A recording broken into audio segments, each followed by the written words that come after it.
ప్రేక్షకులందరికీ నమస్కారం.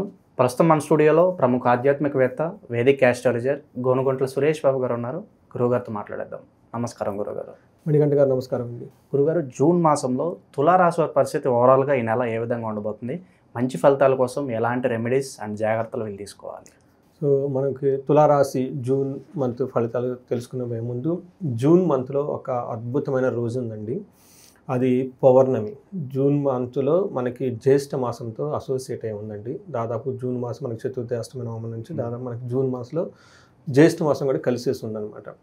మనకి జూన్ 11న ఆ రోజు బుధవారం వస్తుంది. ఆ రోజు పూర్ణిమ, జ్యేష్ఠ మాస పూర్ణిమ. దీన్ని ఏరువాక పున్నమి అని అంటారండి. బాగా పాపులర్ విలేజెస్లో. ఆ రోజు నుంచి మనకి పొలం పనులు స్టార్ట్ చేసేస్తారు. ఎద్దుల్ని పూజించేసి గ్రామ దేవతల్ని తర్వాత గుళ్ళని తిప్పేసి ఆ రోజు నుంచి అఫీషియల్గా పొలం పనులు స్టార్ట్ చేస్తారు. ఈ పౌర్ణమికి ఇంకా 2-3 విశేషాలు ఉన్నాయండి. ఒకటి, ఎవరైతే ప్రేమించి పెళ్లి చేసుకొని ఆ తర్వాత గొడవలు పడుతూ విభేదాలతో సతమతం అవుతున్నారో వాళ్ళకి.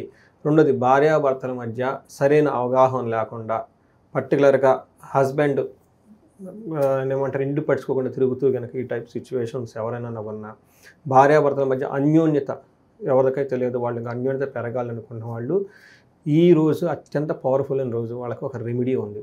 అదేంటంటే మర్రి చెట్టుకి ప్రదక్షిణలు చేసి మర్రి చెట్టుని పూజించాలండి. పూజించి వీళ్ళకి 3 తమలపాకులు 3 ఒక్కలు కలిపి అట్లా 3, 4, 8 మంది అంతమందికి తాంబూలం ఇవ్వాలండి. తర్వాత సుహాసిని పూజను కూడా చిన్నపిల్లలకి కనుక ఏదైనా కనుక వస్తువులు కనుక కొన్ని పెట్టి చేస్తే, లేదంటే వాళ్ళకి ఆకులు పళ్ళు కనుక ఇవ్వగలిగితే అది చాలా పవర్ఫుల్ అయిన రెమెడీ. పర్టికులర్గా ఈ యొక్క భార్యాభర్తల అన్యోన్యతకి ఇప్పుడు మనం చెప్పుకునే వాళ్ళకండి. దీనికి సంబంధించి మనకి వట సావిత్రి వ్రతం అని కూడా అంటారండి. సావిత్రీదేవి యమధర్మరాజుతో పోట్లాడి వాళ్ళ హస్బెండ్ని వెనక్కి తీసేసుకుందండి.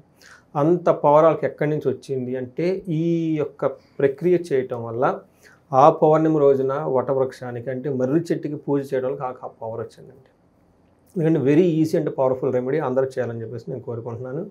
రెండోది, ఆ పౌర్ణమి రోజున నువ్వులు కనుక దానం చేస్తే, పర్టికులర్ పొలిటీషియన్స్ ఎవరున్నా, రాజ్యాధికారులు ఉన్నా, మేనేజర్ పొజిషన్ ఉన్నా, హైపే పొజిషన్ ఉన్నా, తర్వాత అధికారం గురించి వాళ్ళ వ్యాపారం అభివృద్ధి చేసుకోవాలనుకుంటున్న వాళ్ళు కనుక నువ్వులు కనుక ఒక 1/4 kg కనుక ఎవరికైనా కనుక దానం చేయగలిగితే అది అశ్వమేధ యాగంతో సమానం అని చెప్తారు.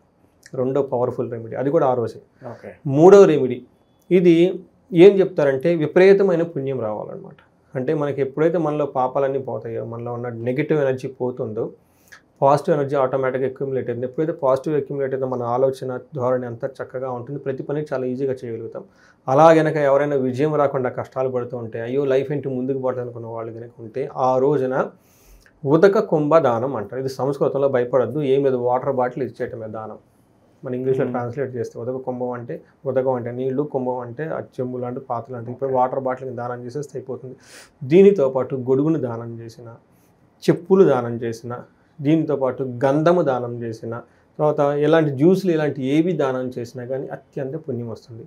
ఇది అందరూ గమనించుకొని ఈజీ వే, సింపుల్గా మీకు ఎంతైతే అంత. ఒకవేళ నాకు చాలా సంతోషం, అమెరికా నుంచి ఫోన్ చేశారు, ఏమంటే మీ వీడియో చూసేసి ఇక్కడ మేము స్టెరైజ్డ్ వాటర్ బాటిల్స్ అన్ని దానం చేసేస్తున్నామండి ఆ వెహికల్స్లో పెట్టేసుకొని చెప్తున్నా, చాలా ఆనందం వేసిందండి. అంటే మన ఈ కాలమాన పరిస్థితికి అనుగుణంగా పోవాలి ఆ సంస్కృత మాటలు. కాబట్టి ఏం చేయాలంటే చెప్పులు దానం చేయటం, గొడుగును దానం చేయటం, గంధం దానం చేయటం, ఆకులు దానం చేయటం, ఇలా కనుక వాళ్ళు దానం చేసుకుంటూ వెళ్ళిపోతే మనలో ఉన్న నెగిటివ్ ఎనర్జీ అంటే వెళ్ళిపోతుందండి. ఇవి కనుక ఈ 3 రెమెడీస్ ఆ ఒక్కరోజు ఏ ఒక్కటి కనుక చేసుకున్న వాళ్ళ అవసరాలను బట్టి చాలా పవర్ఫుల్గా అత్యంత శక్తి వస్తుంది. ఏరువాక పున్నమి, జ్యేష్ఠ పూర్ణిమ, ఆ రోజులకు బుధవారం వస్తుంది. అంటే ఇంకా అద్భుతమైన పవర్ఫుల్ రోజు. జ్యేష్ఠ నక్షత్రం బుధవారం రావడం ఇంకా విశిష్టత.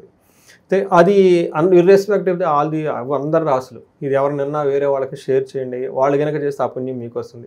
మీరు చేయలేకపోయినా వేరే వాళ్ళ చేతన్నా చెప్పి మీ బదులు వాళ్ళు చేయించుకోవచ్చు. ఇది కూడా ఫెసిలిటీ ఉంటుందండి. సంకల్పం వాళ్ళకి చేసి వీళ్ళు ఎక్కడ దూరంగా ఉన్నా తెలిసిన వాళ్ళ దగ్గర కూడా చేయించుకోవచ్చు. వాళ్ళు ఉంటారు కదా, బ్రదర్స్ సిస్టర్స్ ఫారిన్లో ఉన్న వాళ్ళకి ఎవరో ఉంటారు, వాళ్ళు ఇక్కడ వాళ్ళ ద్వారా కూడా చేయించుకోవచ్చు.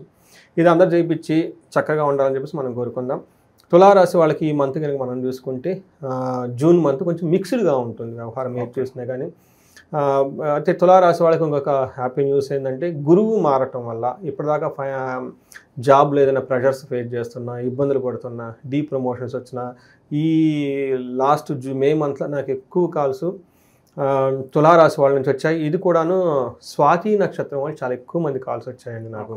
ఈ స్వాతి నక్షత్రంలో ఎక్కువ మంది నాకు కంప్లైంట్ జాబ్ ప్రకారం మనకు బాగలేదండి. ఒకటి జాబ్ కోల్పోయాము, 2 జాబ్లో ఉంటాం పోతాం తెలవదు, కొంతమంది ఫారిన్లో ఉంటామంటే అసలు ఉంటాం వెళ్ళికొచ్చేస్తాము తెలవదు. ఈ టైప్ ఎక్కువగా బాగా స్ట్రెస్ఫుల్ కండిషన్లో నాకు ఎక్కువ మంది ఫోన్ చేశారు.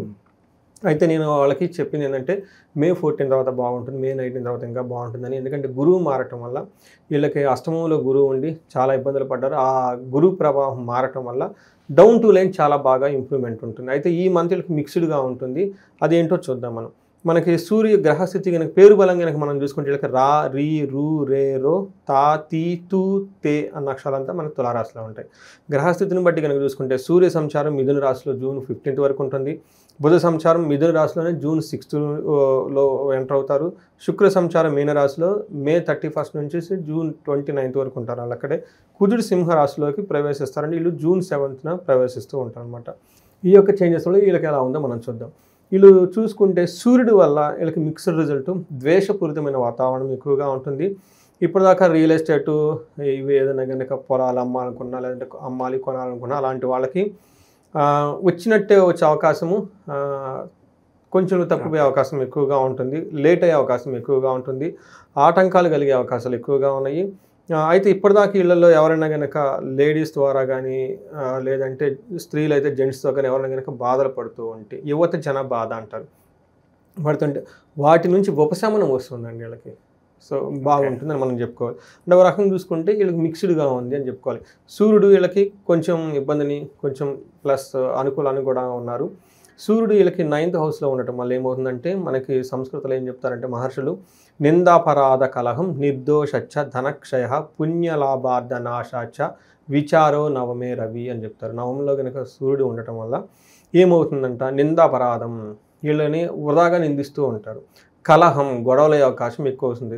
నిర్దోషచ్చ అంటే వీళ్ళకి ఏమి తప్పు లేకపోయినా కానీ వీళ్ళ మీద నిందలు వచ్చి పడిపోతాయి అంటారు. ధనక్షయం ధనం కోల్పోయే అవకాశం ఎక్కువగా ఉంటుంది.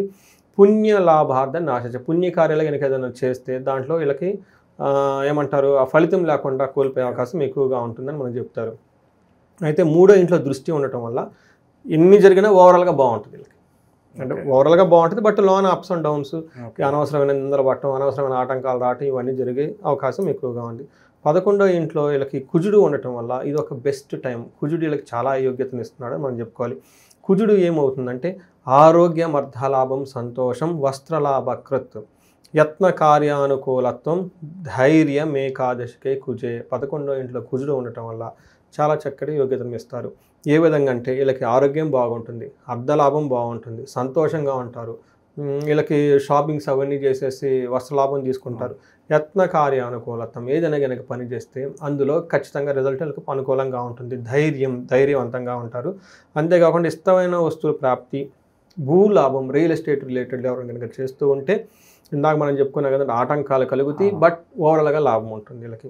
అంతేకాకుండా 6వ ఇంట్లో దృష్టి ఉండటం వల్ల ధనం ప్రవాహం బాగుంటుంది, సక్సెస్ ప్రకారంగా బాగుంటుంది.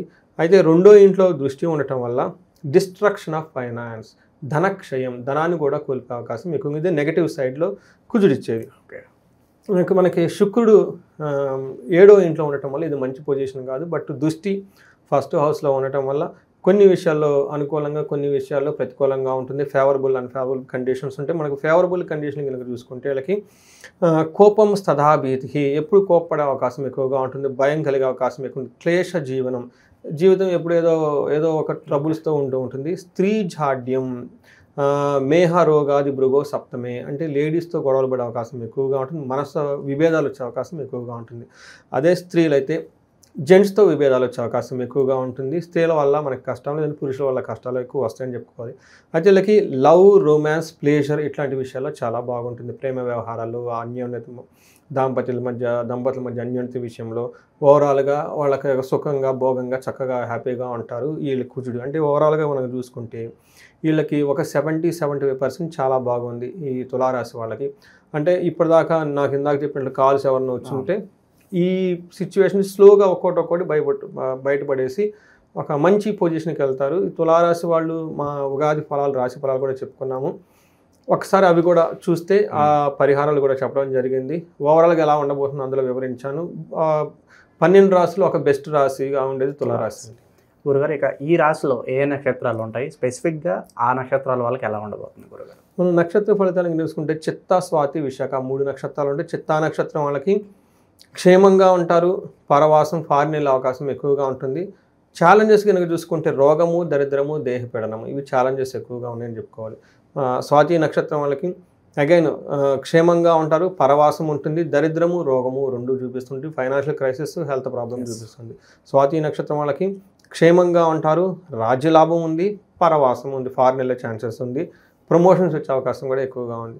ఛాలెంజెస్ వచ్చేటప్పటికి దరిద్రము, రోగము, ఓవర్ ఫియర్, అతిగా భయపడే అవకాశం కూడా ఎక్కువగా ఉందని మనం చెప్తారు. ఇది కొంచెం మిక్స్డ్గా ఉంది కాబట్టి కొన్ని విషయాలు ఇవి కూడాను ఎక్కువగా వీళ్ళకి హెల్త్ గురించి, ఫైనాన్షియల్ గురించి ప్రాబ్లమ్స్ కాబట్టి, బట్ మిగతా విషయాల్లో చాలా బాగుందని మనం చెప్పుకోవాలండి. ఓకే గురుగారు, ఇంకా మెరుగైన ఫలితాలు పొందడానికి ఎలాంటి పరిహారాలు ఈ రాశి వాళ్ళకి బాగా అవసరం అంటారు? ఎలా వీళ్ళకి 9వ ఇంట్లో సూర్యుడు ఉండటం వల్ల కొంచెం ఇబ్బందులు పడే అవకాశం ఎక్కువగా ఉంది.